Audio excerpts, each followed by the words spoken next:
कारगिल की बर्फीली चोटियों से लेकर सिवनी की सड़कों तक एक टैंक ने तय किया है ऐसा सफर जिसे सुनकर आपकी रूह कांप जाएगी। ये सिर्फ लोहे का ढांचा नहीं है, ये है हमारे शहीदों की गवाही। सिवनी के सर्किट हाउस के सामने जो नजारा दिखा उसे देखकर हर आंख नम हो जाती है। बात हो रही है सिवनी शहर के शौर्य चौक की, जहां भारतीय सेना का ऐतिहासिक T-55 युद्धक टैंक आज सम्मान के साथ खड़ा है।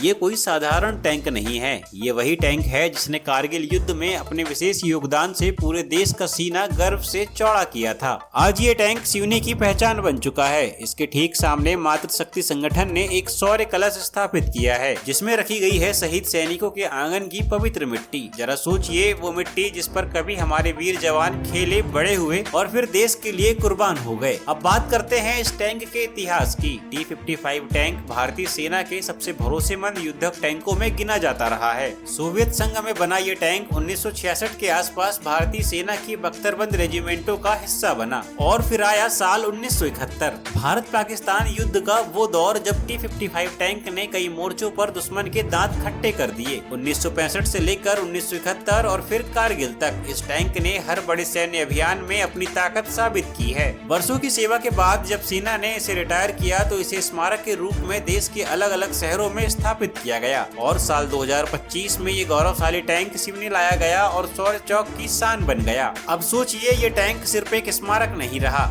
ये बन गया है युवाओं के लिए एक जीता जागता सबक। राष्ट्रीय पर्वों पर स्कूली बच्चों के भ्रमण के दौरान बड़ी संख्या में लोग यहाँ पहुँचते हैं और शौर्य कलश पर श्रद्धा से नमन करते हैं। कारगिल विजय दिवस के अवसर पर शौर्य चौक स्थित T-55 युद्ध स्मारक पर शहीदों को श्रद्धांजलि अर्पित की गई। इस अवसर पर नशे से दूरी है जरूरी 2.0 अभियान के अंतर्गत जनसंवाद एवं नशा मुक्ति की शपथ दिलाई गई। सिवनी पुलिस अधीक्षक कृष्णलाल चंदानी ने पुष्पचक्र अर्पित कर सभी को संबोधित किया। जी, आज यहाँ पे कारगिल विजय दिवस पे मातृशक्ति संगठन द्वारा एक कार्यक्रम आयोजित किया गया और जो हमारे सब जो वीर जवान हैं, जो कैप्टन हैं और जो अधिकारी हैं जो कारगिल युद्ध में शहीद हुए थे, उन सबको याद किया गया। तो इससे हमें यही संदेश मिलता है कि जो आज हमारा देश है वो कई लोगों के बलिदान के कारण इस स्टेज पे है और हमें हमेशा ये याद रहना चाहिए। और आर्म फोर्सेस से जो यूनिफॉर्म फोर्सेस से जो हमें मैसेज मिलता है डिसिप्लिन का और जो पंक्चुअलिटी का और चेन ऑफ कमांड का, तो ये सब चीज़ें हमें अपनी लाइफ में उतारनी चाहिए, चाहे हम यूनिफॉर्म फोर्सेस में हो ना हो, क्योंकि ये हमारे को ग्रो करने में बहुत मदद करते हैं और ये लाइफ में सक्सेस होने के लिए बहुत ज़रूरी है। जैसे कि आर्मी बॉर्डर सिक्योरिटी करती है, पुलिस जो है इंटरनल सिक्योरिटी का पार्ट है और दोनों फोर्सेस जो हैं यूनिफॉर्म फोर्सेस में एक दूसरे का सहयोग करते रहें और ताकि उससे देश मजबूत रहे। और बाकी मैं मातृशक्ति संगठन को भी धन्यवाद देना चाहूँगा कि ऐसे कार्यक्रम वो आयोजित करके जन चेतना में जो संवेदनशीलता फैलाते हैं, उसके लिए उनका बहुत बहुत धन्यवाद। मातृशक्ति संगठन की अध्यक्ष सीमा चौहान ने नागरिकों से खास अपील की है। उनका कहना है कि T-55 टैंक और शौर्य कलश का एक साथ खड़ा होना सिर्फ इतिहास नहीं दिखाता,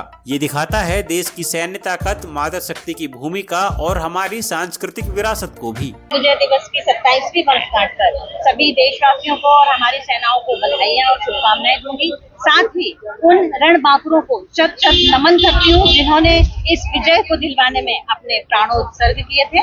आज सिवनी मध्य प्रदेश में मातृशक्ति संगठन द्वारा ये कारगिल विजय दिवस का एक गौरवशाली कार्यक्रम किया गया है, जिसमें हमारे देश के नगर के प्रशासनिक अधिकारी, जनप्रतिनिधि गण, सामान्य जन, एनसीसी कैडेट्स सभी ने अपनी विशेष भूमिका निभाई है। और जहां तक मैं टैंक T-55 की बात करूं तो हमारे मध्य प्रदेश सिवनी में मातृशक्ति संगठन को दिया गया यह टैंक T-55 आज हमारे शहर की नहीं बल्कि मध्य प्रदेश की शान बढ़ा रहा है, क्योंकि इस टैंक ने 1919 में अपने कारगिल विजय दिवस में विजय पताका लहराने में अहम भूमिका निभाई थी। शहरवासियों का मानना है कि शौर्य चौक अब सिर्फ घूमने की जगह नहीं रहा, ये बन चुका है सिवनी की आत्मा, जो हर आने वाली पीढ़ी को सिखाएगी देश सेवा, साहस और बलिदान का असली मतलब। अगर आप सिवनी आए तो शौर्य चौक जरूर जाएं और उन वीरों को नमन करना न भूलें जिनकी वजह से आज हम आजाद सांस ले रहे हैं। वीडियो पसंद आए तो लाइक और शेयर जरूर करें और चैनल को सब्सक्राइब करना न भूलें।